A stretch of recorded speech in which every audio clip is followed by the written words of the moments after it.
নমস্কার। কবিতা পাঠের সময় এখন। আমরা পরপর কয়েকদিন কবি শঙ্খ ঘোষের বিভিন্ন কবিতা পড়ে চলেছি এবং সেখান থেকে কবি শঙ্খ ঘোষকে বুঝতে চাইছি, তার কবিতাকে ছুঁতে চাইছি এবং কবি শঙ্খ ঘোষের উপলব্ধির ভেতর দিয়ে আমরা আমাদের এই সময়ের বাংলা তথা ভারতবর্ষের পরিস্থিতিকে বুঝে নেওয়ার চেষ্টা করছি। প্রথম কবিতার নাম জন্মদিন। তোমার জন্মদিনে কি আর দেব, শুধু এই কথাটুকু ছাড়া। আবার আমাদের দেখা হবে কখনো,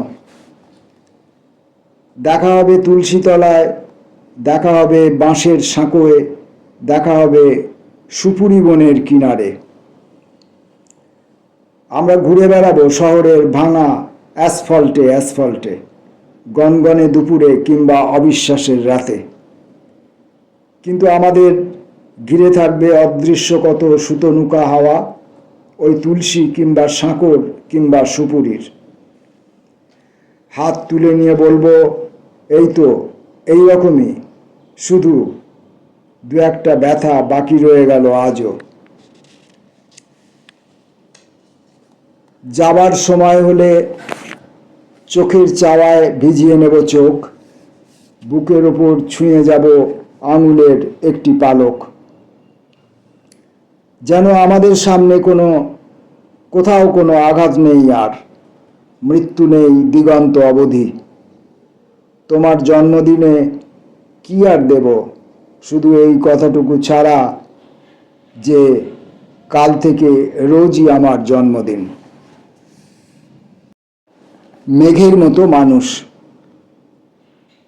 আমার সামনে দিয়ে হেঁটে যায় ওই এক মেঘের মতো মানুষ। ওর গায়ে টোকা দিলে জল ঝরে পড়বে বলে মনে হয়।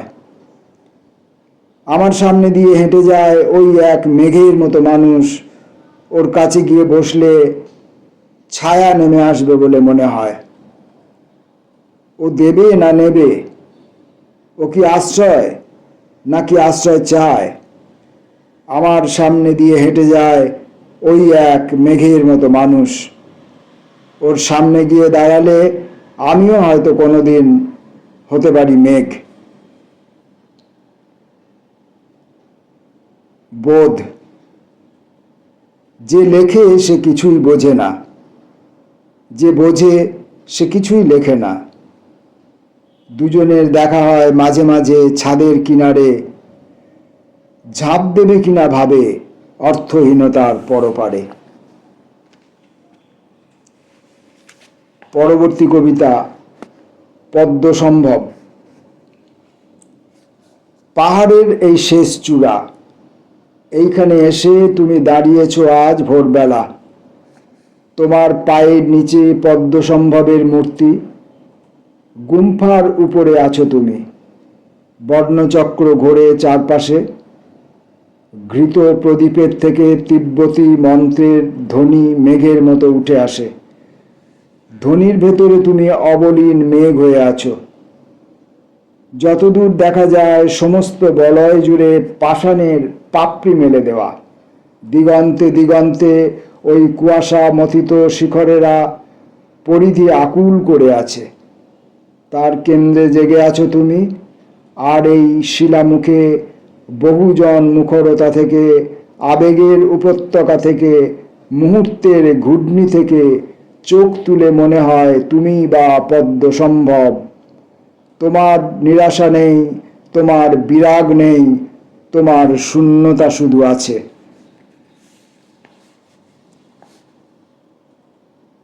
ক্যান্সার হাসপাতাল। রোজ আস্তে আস্তে সবারই সঙ্গে জানাশোনা হয়ে যায় একদিন।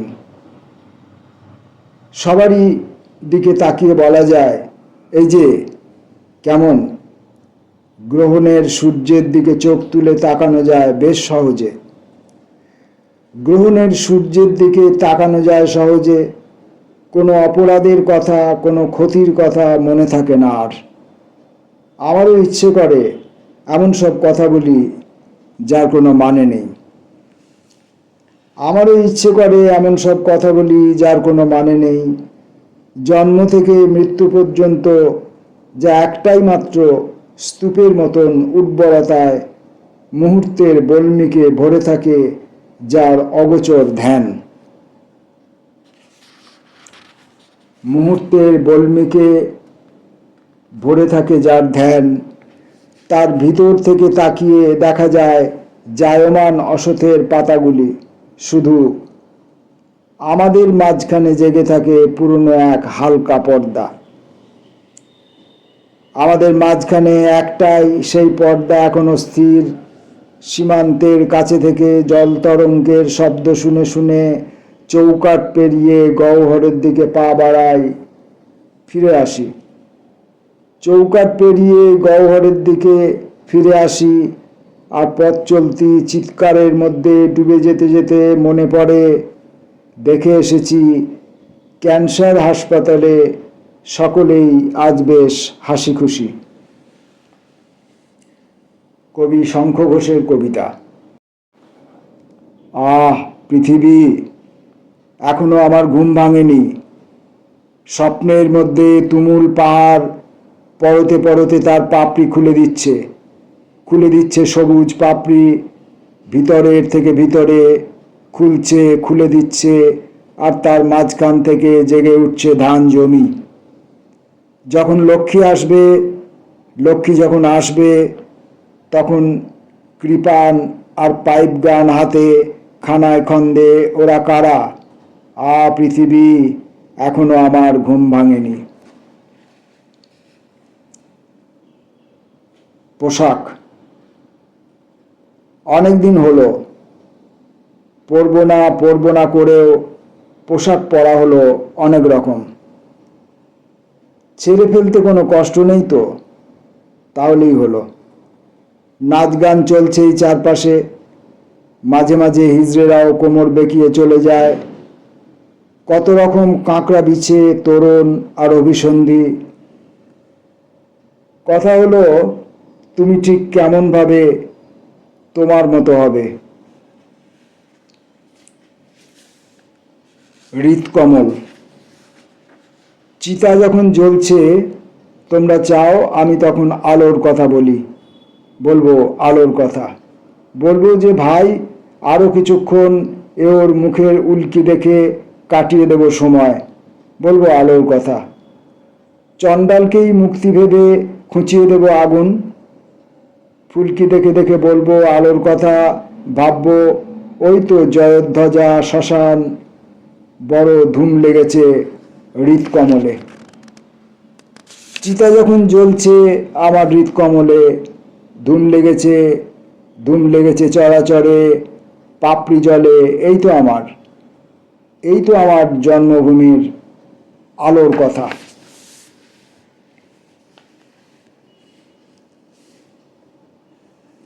শেকল বাঁধার গান। ছিটকিনি খুলে অক্ষরগুলি বেরিয়ে পড়েছে পথে, আজ সারা রাত বেলেল্লা নাচ হবে। কানায় কানায় উপচে পড়ছে আপ্লুত আহ্লাদ। জানলা দিয়ে দেখি শেকল গড়িয়ে আসছে পায়ে পায়ে, বেঁধে নিচ্ছে তাল বেতাল টান। সপাং শব্দে ঢেউ উঠছে ৩৬ ব্যঞ্জনে।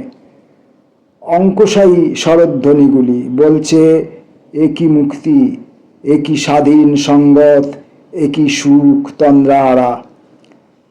জানলা দিয়ে দেখি কে নাচে, কার ঝনাৎকার নাচে। সপাং শব্দে ঢেউ উঠছে, খোলা পথে দিকবিদিকে উছলে উঠছে গা।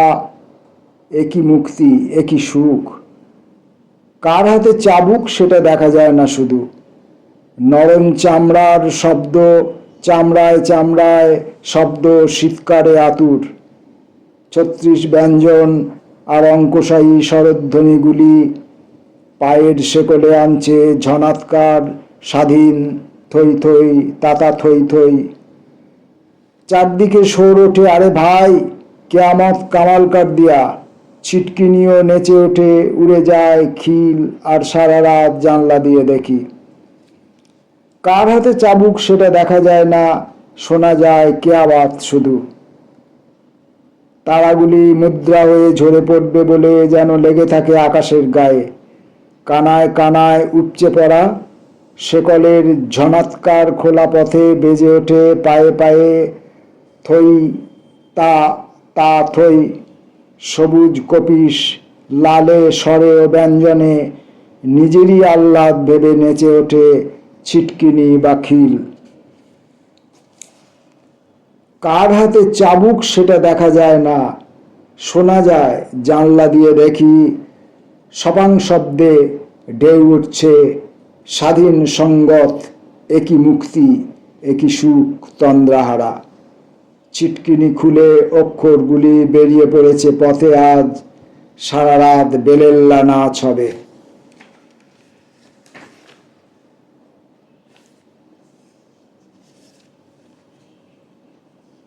খবর 27শে জুলাই।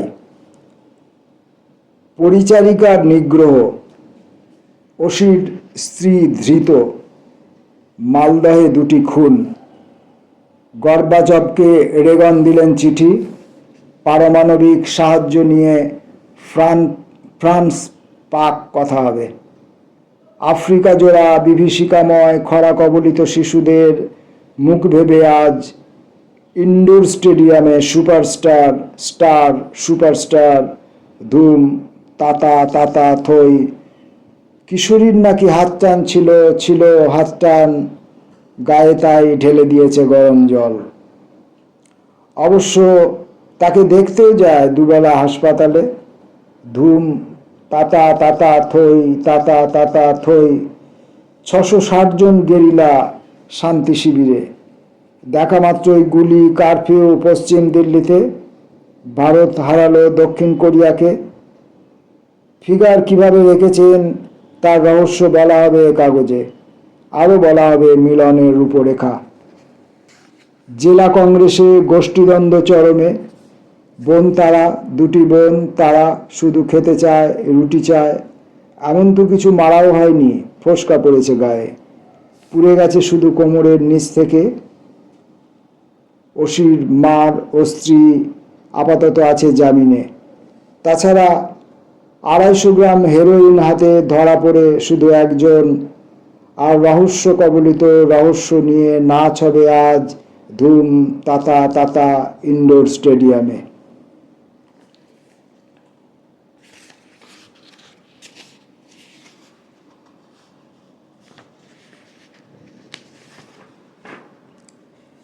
শিশুরাও জেনে গেছে।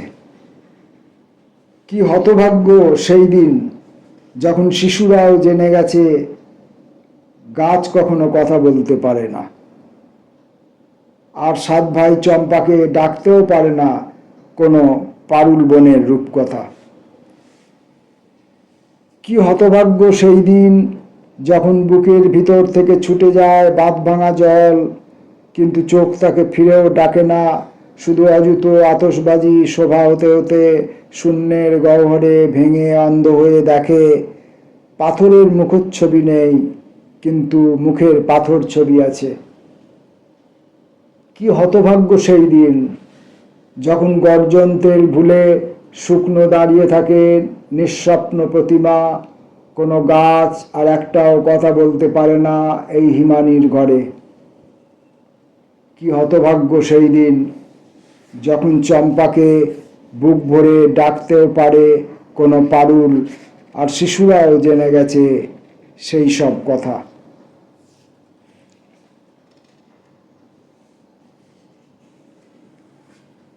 আজকের মতো শেষ কবিতা।